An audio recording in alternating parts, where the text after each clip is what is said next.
Mistry versus Mistry. Mehli Mistry, 56-year-old cousin of Cyrus Mistry, counters the charges slapped on him by the ousted Tata Sons chairman. The offices of M. Palanji and Company are in a non-decrepit building in Horniman Circle in Mumbai's Fort area that has more popular landmarks such as the century-old St. Thomas Cathedral and the more recent Starbucks Cafe run by the Tata Group. In one of those offices on the ground floor sits a cousin of ousted Tata Sons chairman Cyrus Mistry, who finds himself caught in the crossfire in the battle between Mistry and Ratan Tata, the interim chairman of Tata Sons, who is back in the saddle till the successor is found.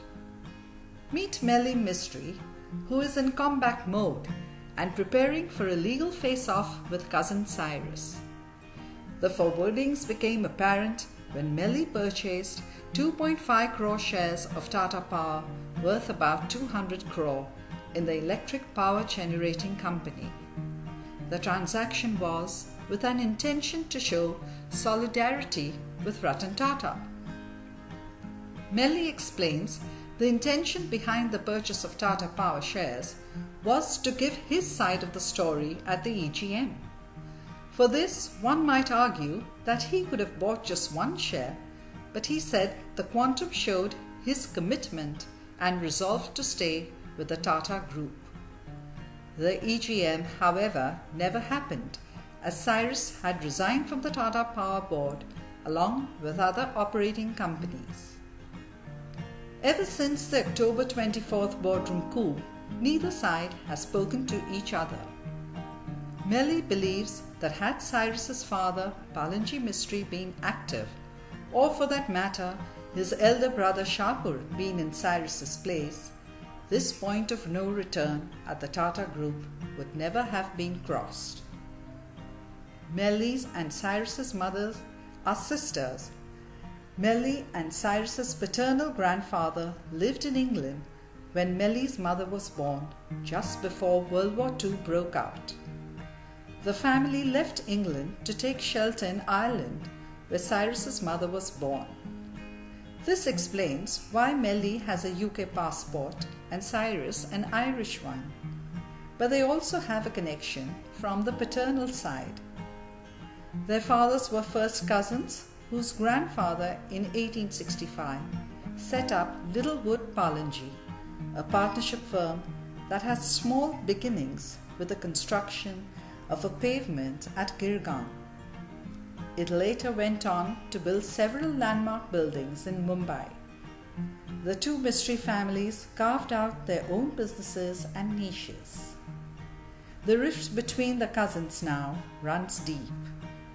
Old transactions of 1993 have been dusted up, some personal transactions which involve Ratan Tata, a flat in Baktava built by Mehli's father Kersas, where Ratan Tata stayed since 1969 as a tenant for more than 3 decades, has been highlighted for scrutiny in the NCLT petition. The Cyrus Mistry faction questions whether it is ethical for the senior-most employee of the organization, the group chairman, to claim tenancy on a company flat given to him on the express condition that tenancy rights would always remain with the company Forbes Campbell. Mehli defends the transaction, saying it was a reciprocal arrangement between the there-doomed Tata companies, namely Tata Textiles and FFC. In 1999, FFC decided to sell the flat after considering the reports of 2 valuers, Colliers Chaudet and Roshan Nanavati. The transaction passed the scrutiny of the Income Tax Department. What's more, when Tata occupied Baktava, another flat in Everest and Tardeo was given to FFC by Tata Textiles in lieu of the Colaba flat, he said.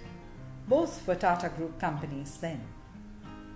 Another land transaction, this one in 1993, about 23 years ago, for farmland in Alibag on Mumbai's outskirts, has also come up in the NCLT petition.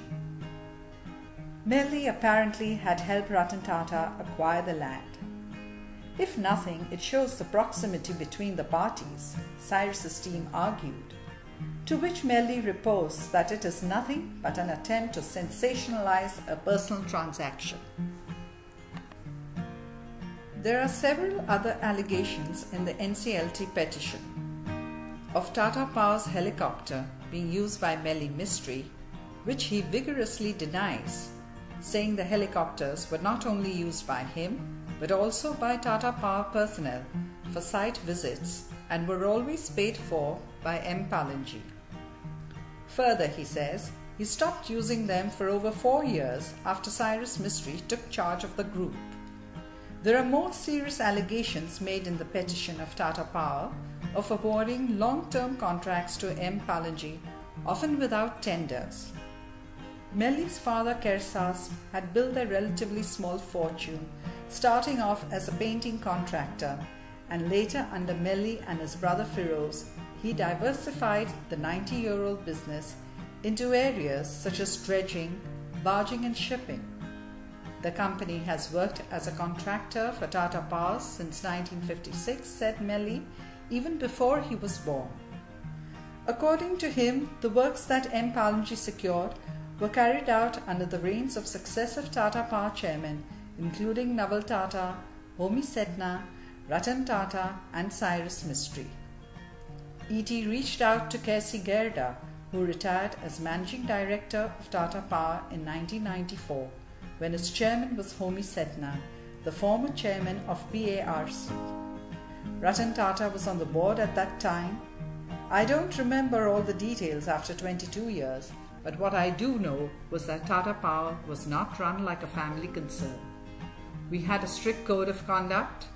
If some party is known to have certain expertise or certain facilities or privileges or whatever, then it is bypassed.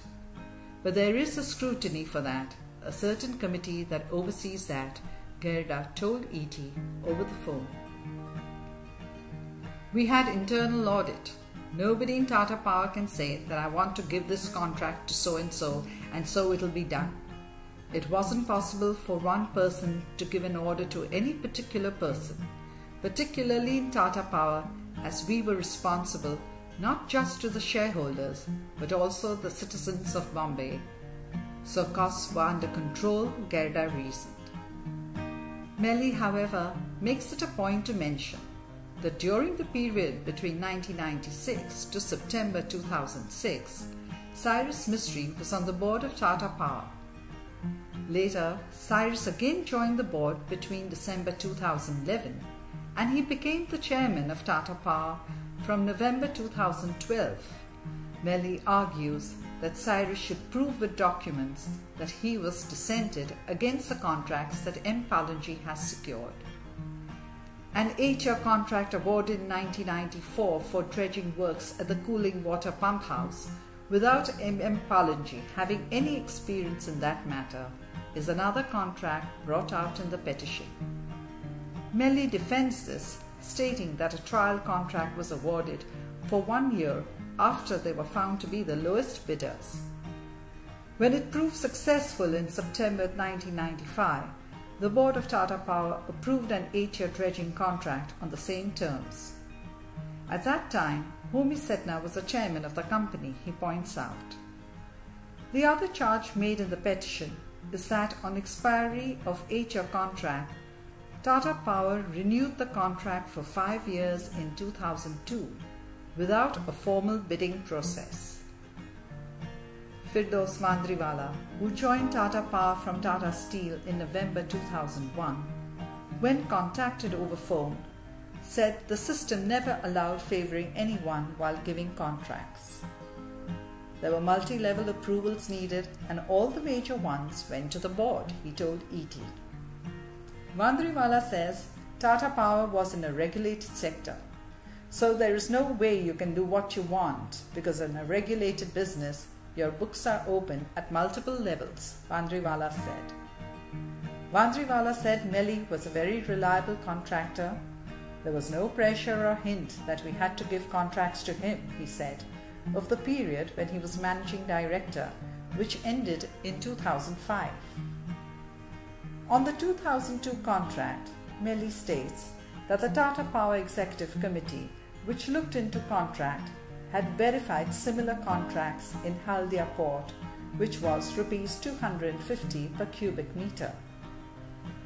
A company named Dharti Dredging had then quoted a rate of 245 per cubic meter at Trombay, while M. Palanji had quoted 186 cubic meter after offering a rebate of 7%.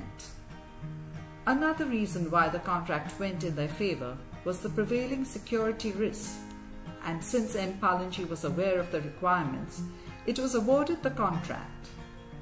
At the time when the contract was put by the Executive Committee to the Tata Power Board, Cyrus Mistry was a board member. A 2004 barging and dredging contract and a 2003 tender for construction of a jetty for coal transportation also came up for mention. Mehli says the 6 firms included Evokes, a company controlled by Cyrus and Mehli's M. Palanji. Cyrus's team claims that he had recused himself from the board meeting that discussed the meeting then. Mehli says he had subcontracted the work with Evokes and asked whether Cyrus disclosed this matter related party transaction on the board of Tata Power. Mehli's office Cyrus's claim to recuse himself does not arise as the Evokes bid was a non-confirming bid, rejected at the evaluation stage itself. The contract was for 15 plus 10 years, keeping in mind the high capital cost incurred by M. Palanji for barging and dredging equipment. Furthermore, it had a clause which specified that M. Palanji will get paid only if they performed by delivering coal to Tata Power Jetty, else the company was not liable to pay for the dredging and barging infrastructure or operating costs. This work was commended by Tata Power management, and it is only after Cyrus Mistry's appointment as chairman that it was unilaterally decided to terminate the dredging portion of this work. M. Palanji has filed arbitration proceedings against Tata Power. Another charge was Mehli's firm misrepresented costs to get a higher rate for the barging contract. Mehli vigorously defends himself, stating that the next competitive rate obtained by Tata Power from Skanska was 567 per metric ton, compared to 381 per metric ton by M. Palanji. Mehli says that all their work is subject to annual scrutiny by Tata Power auditors, and there has never been any adverse remark communicated to M. Palanji. M. Palanji's office sports old maps and photographs of Mumbai's docklands framed on the walls of the office. On the conference room table, encased in a glass case, in the center lies the world's largest Wenger giant 9-inch Swiss Army knife. The different tools that a Swiss knife holds in different compartments are spread-eagled, including knives, corkscrew, can opener, and screwdrivers. You can't help but look at it as a battle room as the Mistry cousins try to restore their honor. The knives are clearly drawn.